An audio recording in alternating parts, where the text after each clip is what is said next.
Halo, assalamualaikum warahmatullahi wabarakatuh. Apa kabar sobat semuanya?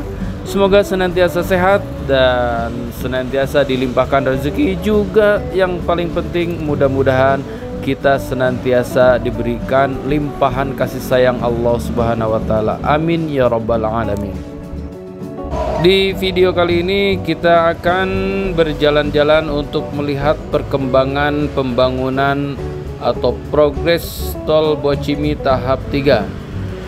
Saya lebih kurang 2 bulan yang lalu lewat ke jalan ini dan kita akan lihat seberapa update untuk pembangunan tol Bocimi tahap 3 ini ya. Mudah-mudahan senantiasa diberikan kelancaran. Amin.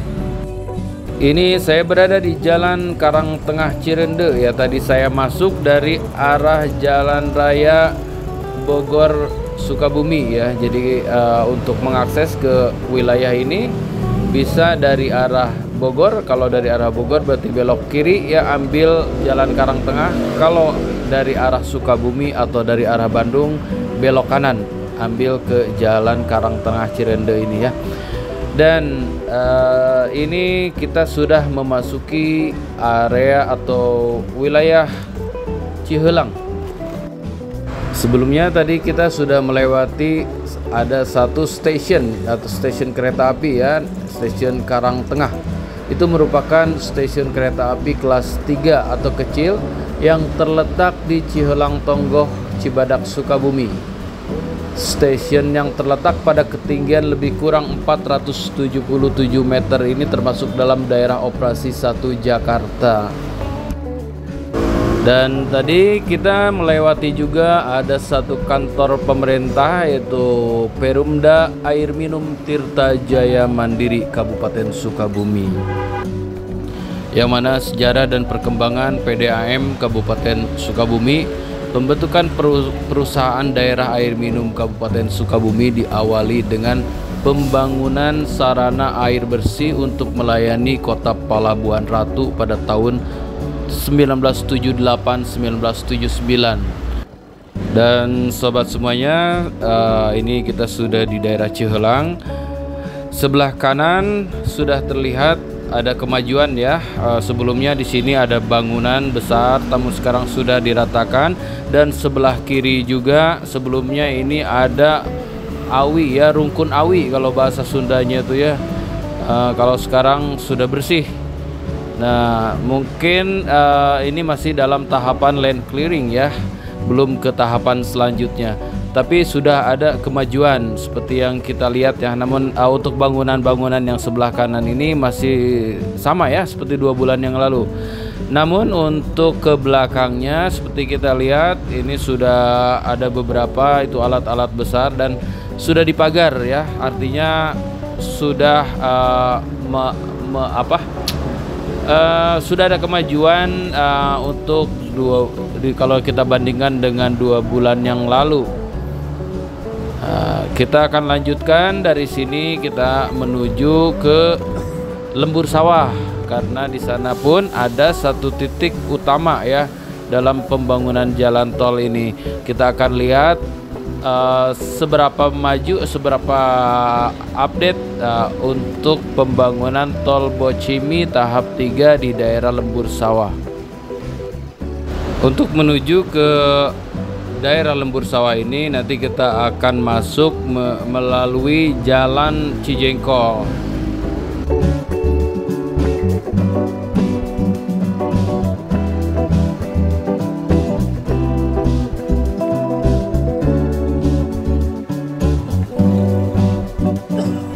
Oke, kita belok kanan di sini, kita masuk ke Jalan Cijengkol. Dari sini menuju titik jalan tol atau pembangunan tol Bocimi tahap 3 yang ada di Lembur Sawah itu lebih kurang 1 km lebih kurang ya. Ya, kita ikutin jalan ini lurus terus, nanti di depan baru kita ambil belok kanan menuju Lembur Sawah. Ini jalanannya cukup bagus ya, meskipun ada sebagian yang berlobang, tapi untuk akses ke Lembur Sawah dan terusnya ini ke Bunggulang ya, ini sudah bagus. Jadi ini sudah direhab ya. Oke, sebentar lagi di depan. Nah, ini setelah warna ungu ini kita belok kanan. Kalau kita lurus itu nantinya tembus ke Cijengkol dan Bung Bulang. Kita akan ambil arah menuju Lembur Sawah, tepatnya untuk yang terdampak tol Bocimi tahap 3 di daerah Lembur Sawah. Lembur Sawah adalah sebuah desa di Kecamatan Cicantayan, Kabupaten Sukabumi, Provinsi Jawa Barat, Indonesia. Kawasan Lembur Sawah ini terkenal sekali sebagai sentra kerajinan bola sepak warisan nenek moyang mereka.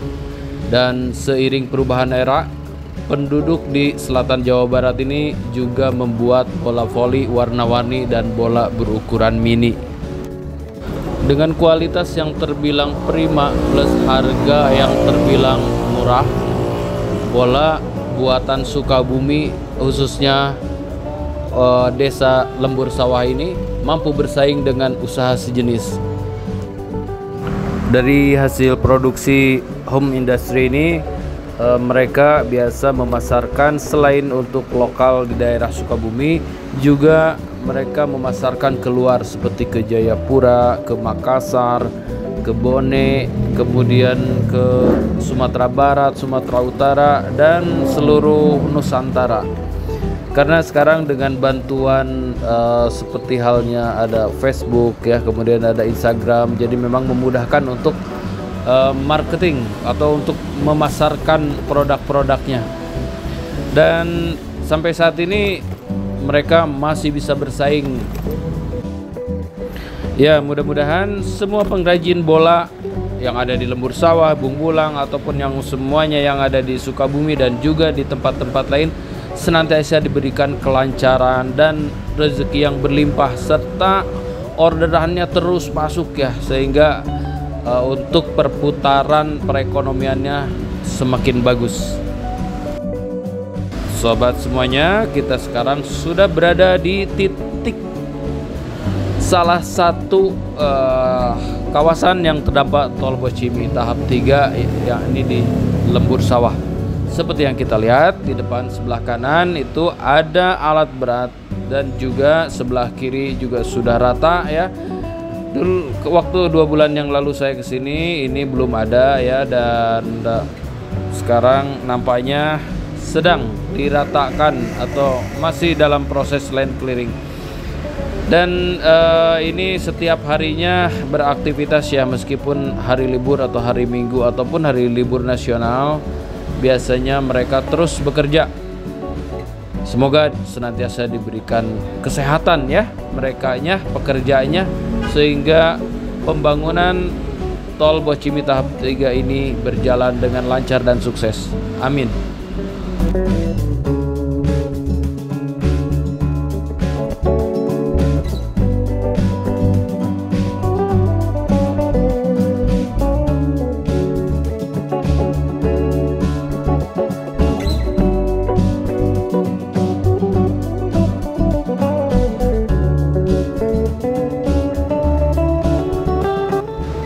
Dan ini jalan setapak ini sebenarnya tidak setapak ya, ini bisa mobil bisa masuk juga nih. Ya, jalan ini kalau terus kita ke depan itu akan tersambung ke Jalan Selakopi, yang mana akan tersambung juga dengan Jalan Raya Sukabumi Bogor ya. Seperti yang kita lihat ya, sebelah kanan nampak ada gunung. Nah, itulah Gunung Walat. Gunung Walat merupakan hutan pendidikan yang dikenal juga dengan Hutan Pendidikan Gunung Walat atau HPGW, menjadi laboratorium lapangan yang semakin meningkat pemanfaatannya baik oleh Sivitas Akademi IPB maupun oleh berbagai pihak, mulai dari pelajar, mahasiswa dan luar negeri, karyawan instansi pemerintah maupun swasta, serta masyarakat umum. Mengacu pada sejarahnya, pengelolaan hutan pendidikan berawal pada tahun 1959. Ketika itu Fakultas Kehutanan IPB masih merupakan jurusan kehutanan Fakultas Pertanian Universitas Indonesia. Nah, pada tahun 1959 dibangun hutan percobaan di Darmaga seluas 50 hektar. yang diikuti dengan pembangunan kampus kehutanan di Dermaga. Kemudian Fakultas Kehutanan idealnya dikelilingi oleh hutan agar kegiatan belajar mengajar dapat berjalan dengan baik. Nah, terutama dalam kerangka lebih memahami model pengelolaan hutan lestari di lapangan. Hutan percobaan seluas 50 hektar tersebut kurang mencukupi, sehingga pada tahun 1960 mulai membangun hutan pendidikan di Pasir Madang seluas 500 hektar. Namun setelah ditanam seluas 50 hektar, lahan tersebut diambil alih oleh PT Cengkeh Indonesia. Pada tahun 1963 berdiri Fakultas Kehutanan Institut Pertanian Bogor. Bersamaan dengan berdirinya Institut Pertanian Bogor sebagai wujud pengembangan pendidikan tinggi pertanian Universitas Indonesia menjadi lembaga pendidikan tinggi pertanian yang mandiri, menyadari pentingnya keberadaan hutan pendidikan bagi keberhasilan pendidikan kehutanan. Pada tahun 1967 IPB melakukan penjajakan kerjasama dengan pemerintah daerah tingkat 1 Jawa Barat dan Direktorat Jenderal Kehutanan Departemen Pertanian untuk mengusahakan kawasan hutan Gunung Walat menjadi hutan pendidikan. Sebagai hasil dan usaha tersebut, pada tahun 1968 kawasan hutan Gunung Walat mulai dibina dan dikelola oleh Fakultas Kehutanan IPB sampai sekarang. Oke, sobat semuanya ya, ini di depan nampak ada alat berat juga. Ini merupakan daerah lembur Jammi ya. Jadi dari sini tembus ke tadi kita lembur sawah ya. Ini juga sama ya, sedang dalam tahap pengerjaan land clearing ya. Sebelumnya 2 bulan yang lalu saya lewat ke sini belum ada aktivitas untuk land clearingnya ya. Nah sekarang sudah mulai. Jadi nyambung dari sini lembur Jammi, kemudian ke arah tadi itu lembur sawah, dan akan nyambung lagi nanti ke daerah Mekarjaya namanya. Kita akan lihat di wilayah Mekarjaya apakah sudah ada aktivitas pengerjaan atau belum, kita lihat ya. Nah ini masih lembur Jammi ya. Di sebelah kiri ya, ini kawasan yang terkena tol Bocimi tahap 3. Desa Lembur Jammi ini luas juga ya, dia terbagi 3, ada Lembur Jammi Hilir, kemudian Lembur Jammi Tengah, dan Lembur Jammi Girang. Dari sini kita akan menuju ke Lembur Jammi Hilir ya, yang berbatasan langsung dengan Desa Mekarjaya. Kita akan lihat perkembangan pembangunan tol Bocimi tahap 3 untuk di kawasan tersebut.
Kalau kita lewat pegunungan, pesawahan, kemudian pedesaan yang kebanyakan kita lewatin alam, perasaan adem ya. Dan boleh dikatakan guru terbaik adalah alam. Setiap petualangan pasti akan mengajarkan sesuatu yang bernilai kepada kita. Sesungguhnya keindahan alam itu adalah suatu bukti dari kekuasaan Allah Subhanahu wa taala.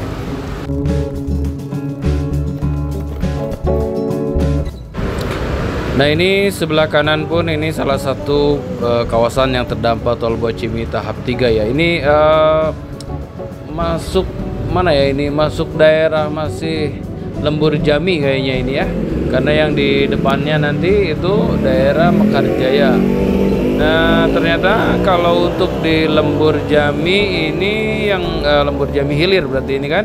Ini belum ada aktivitas ya, belum ada aktivitas alat-alat berat nampaknya. Ya mungkin bertahap ya. Nanti setelah di tempat lain sudah dilaksanakan, kemudian akan mengarah ke daerah sini juga. Kita tunggu dan kita doakan semoga semuanya lancar dan sukses selalu ya.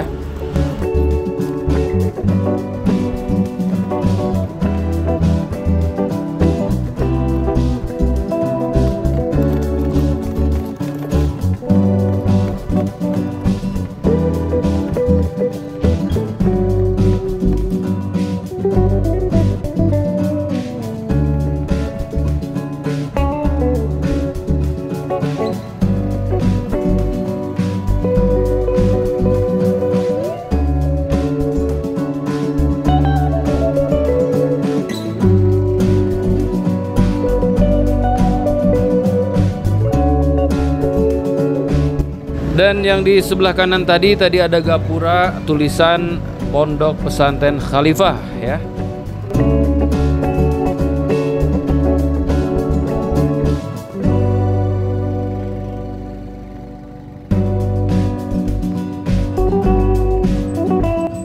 Oke, dan ini satu lagi kawasan yang terkena tol Bocimi tahap 3, daerah Cisande ya. Cisande adalah sebuah desa di Kecamatan Cicantayan, Kabupaten Sukabumi, Provinsi Jawa Barat. Dan seperti yang kita lihat untuk daerah Cisande ya, ini belum ada aktivitas untuk pengerjaan selanjutnya ya. Dan ini di depan nampak ini penampakan untuk rencana exit tol Bocimi tahap 3 yang berada di kawasan Cibolang Kaler, Kecamatan Cisaat, Kabupaten Sukabumi. Untuk kawasan Cibolang Kaler, tepatnya untuk rencana tol exit Bocimi tahap 3 ini, nampak di depannya sudah dipagar dan di dalamnya sudah atau sedang ada aktivitas pengerjaan pembangunan tol Bocimi tahap 3. Dan yang tidak berkepentingan dilarang masuk ke pagar tersebut ya. Ini saya berada tepat di ujung jalan jalur lingkar selatan Sukabumi.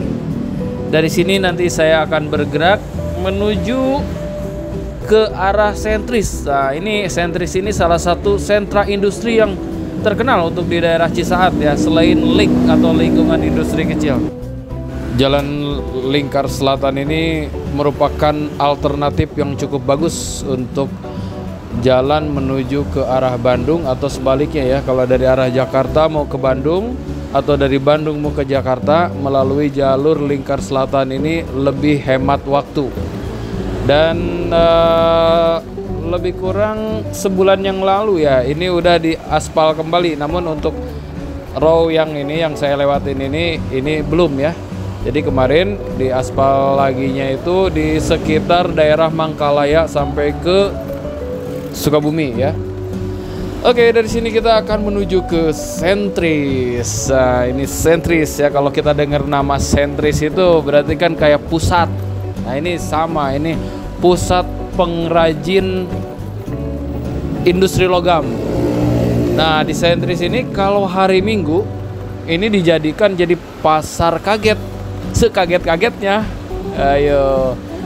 Jadi mulai dari kebutuhan apa namanya, dapur, kebutuhan baju, celana, dan makanan ya, kuliner itu lengkap sekali di Sentris. Kita akan lihat ya kawasan Sentris. Ini masih di jalur lingkar selatan. Nanti dari sini kita akan belok kiri. Ada satu terowongan ya di situ. Dan mungkin saat ini terowongan paling panjang kali di Kecamatan Cisaat ya. Kita lihat ya seberapa panjang terowongan itu. Jalur lingkar selatan ini saya suka banget nih, karena pemandangannya cukup bagus. Kalau kita sebelah kanan itu pemandangan Gunung Sunda. Kalau di depannya itu pemandangan gunung apa ya, Gunung Gede ya. Dan kalau sebelah kiri itu banyak pesawahan. Banyak, alam ini membuat kita damai. Oke, dari sini kita akan belok kiri. Kalau kita jalan lurus terus ya, itu sampai ke Sukabumi, kota Sukabumi ya. Ada terminal bus Sukabumi ya di sana ya, sampai nyambung ke Bandung, Cianjur. Dan sebentar lagi kita akan melewati terowongan terpanjang di Kecamatan Cisaat untuk saat ini. 1, 2, 3. Nah, ini dia terowongannya. Lumayan ya. Oke, dari sini kita akan menuju ke Sentris ya. Ini Kampung Cipancur namanya ya.